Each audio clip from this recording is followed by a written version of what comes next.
Okay, we're going to critique the persuasive speech and go into some detail on that.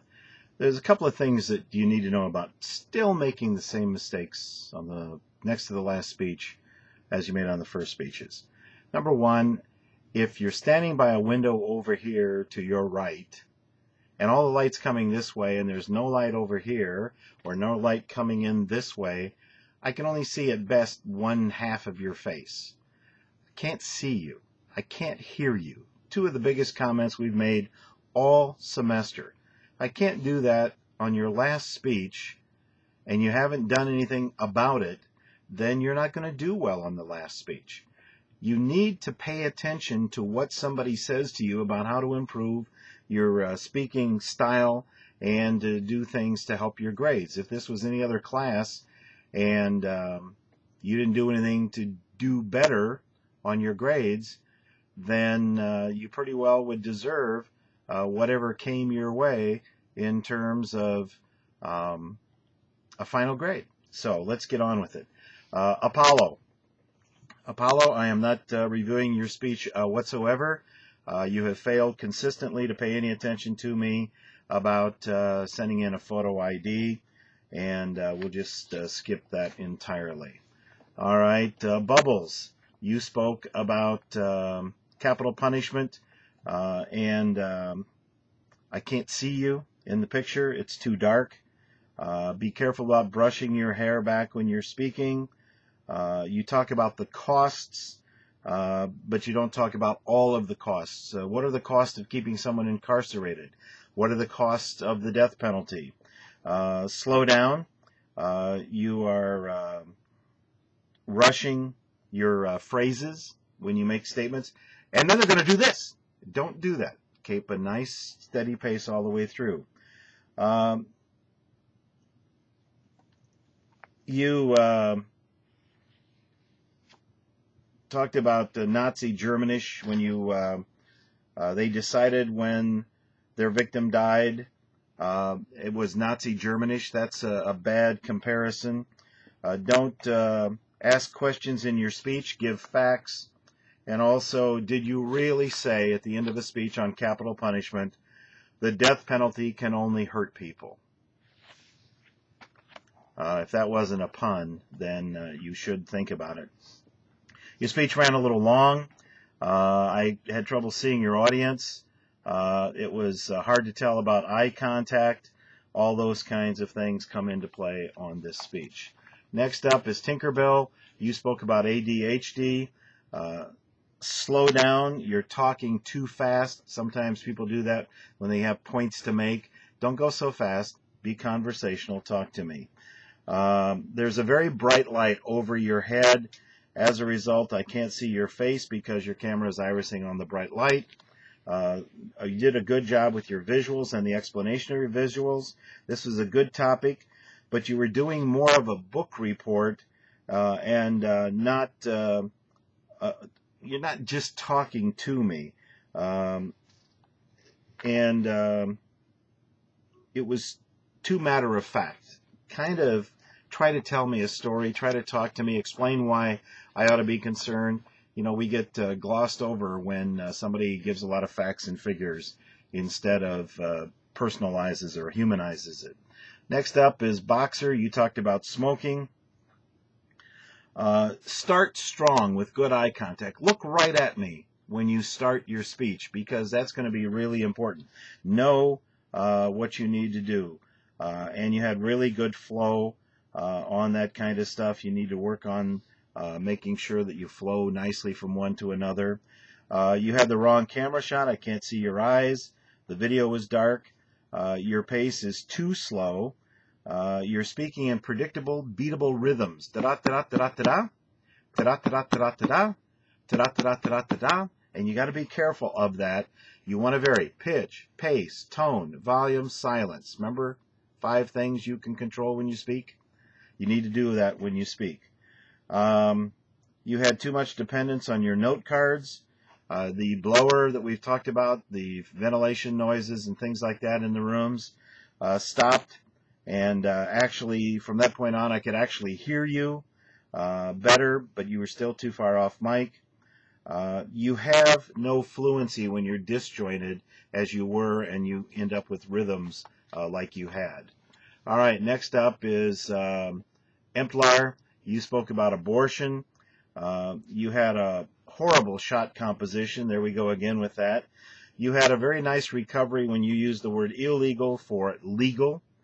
You want to be very, very careful when you're using terms like that you're using the right one, but you did a nice recovery on that. You had a very nice conversational style. You had an excellent approach to your topic. Slow down. You rushed through your finish. And that's the most important part of your speech. That's when you make your final big point. Take that nice conversational style, look right at me, and make your final points. Your speech was way too long. It ran 11 minutes and 20 seconds. You got lost in your own notes. And clearly you were emotional on this topic, but in some cases that emotion is good for a speech like this. Next up is Runner, and you had a good topic. It was well presented. It's hard to see your face. The only light is on the left side of your face. You blend in with the background. I can't see your eyes because of that. It appears you're reading off a list,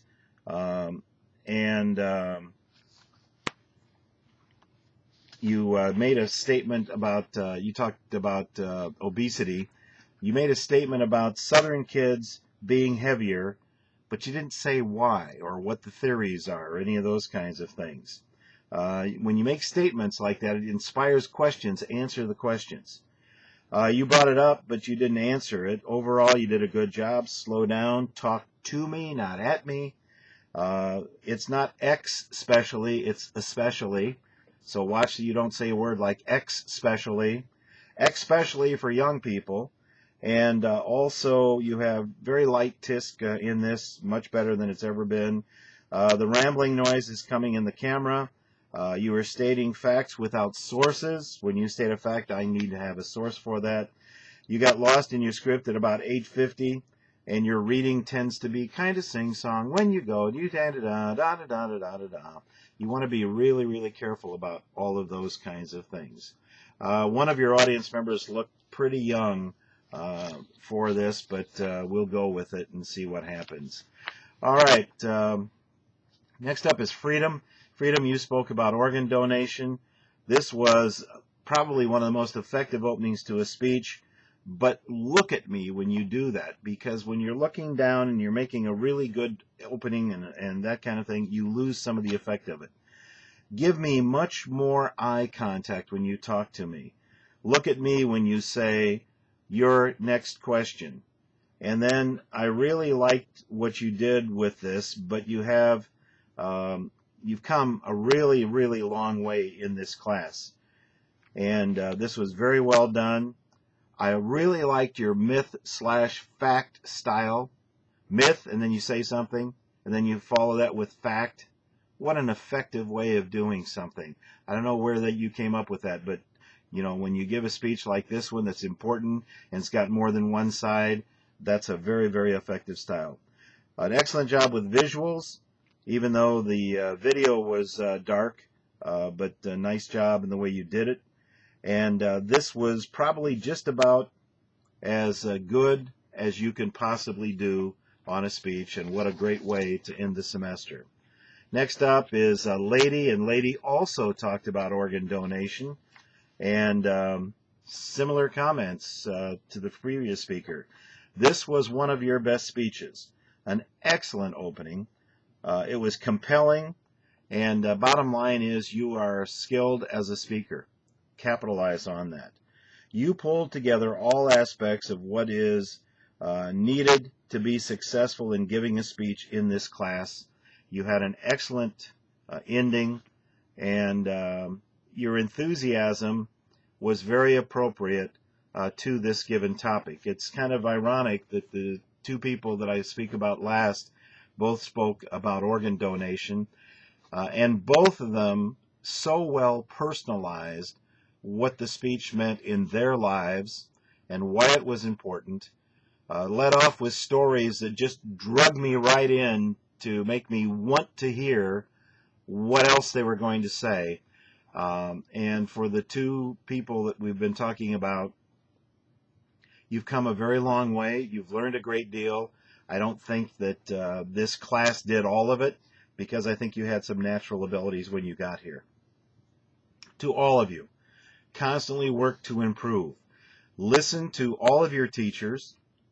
When they give critiques, whether you agree or not, try to incorporate some of what they say into whatever the next thing is you do for that teacher. You'll be amazed at how much effect that will have.